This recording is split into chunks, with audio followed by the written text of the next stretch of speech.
చిత్రసీమలో తీవ్ర విషాదం నెలకొంది. కన్నడ నటి శోభిత అనుమానాస్పద స్థితిలో మరణించడం తాజాగా సినిమా ఇండస్ట్రీలో కలకలం రేపింది. కర్ణాటకకు చెందిన శోభిత శివన్నకు ప్రస్తుతం 32 సంవత్సరాలు. రీసెంట్గా వివాహం చేసుకుందామె. ప్రస్తుతం ఫ్యామిలీతో కలిసి హైదరాబాద్లో ఉంటున్నారు. ఆదివారం ఉదయం 10 గంటల సమయంలో ఆమె ఆత్మహత్య చేసుకున్న విషయం వెలుగులోకి వచ్చింది. శోభిత కర్ణాటకలోని హసన్ జిల్లా సకలేశ్పురాకు చెందిన అమ్మాయి. తెలుగులో ఆమె ఫస్ట్ డే ఫస్ట్ షో అనే సినిమాలో నటించారు. కానీ ఈ మూవీ పెద్దగా ఆడలేదు. శోభితకు పెద్దగా గుర్తింపు రాలేదు. కన్నడతో పాటు తెలుగులో కూడా పలు సీరియల్లో నటించి సినిమాల్లో నటించింది ఆమె. ఈ లిస్టులో ఎర్రదొండ్లమూరు, ఏటీఎం, జాక్పాట్, వందన అపార్ట్మెంటు మర్డర్ అనే సినిమాలతో పాటు బ్రహ్మగంటే, నిన్నిందలే వంటి సీరియల్లో కూడా నటించారు శోభిత.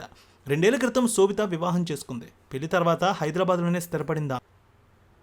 శోభిత మరణం పట్ల కుటుంబ సభ్యులతో పాటు స్నేహితులు, సీరియల్ నటీనటులు, ఆమెతో పరిచయం ఉన్న వాళ్ళందరూ కూడా కన్నీటి పర్యంతమవుతున్నారు.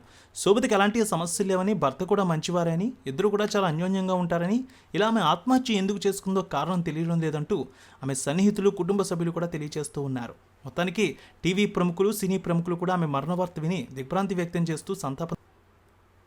గచ్చిబౌలిలోని శ్రీరామ్నగర్ కాలనీలో భర్త సుధీర్ రెడ్డితో కలిసి నివాసం ఉంటుంది శోభిత.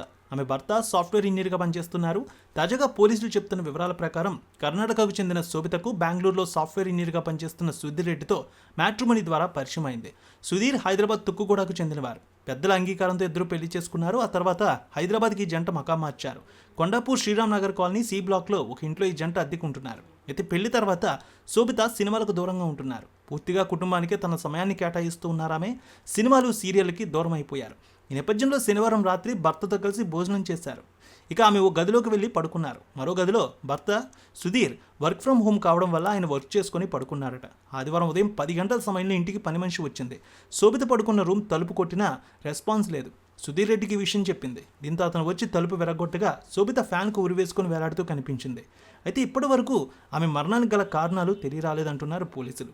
ఘటనా స్థలంలో ఎలాంటి సూసైడ్ నోట్ కూడా లభించలేదు. ప్రస్తుతం పోలీసులు అనేక కోణాల్లో విచారణ చేస్తూ ఉన్నారు. అయితే అనుమానాస్పద మృతిపై విచారణ ముందు చేపట్టారు. హైదరాబాద్లో పోస్ట్ మార్టం అయ్యాక ఆమె భౌతికాన్ని బెంగళూరుకు తరలించే ఛాన్స్ ఉంది.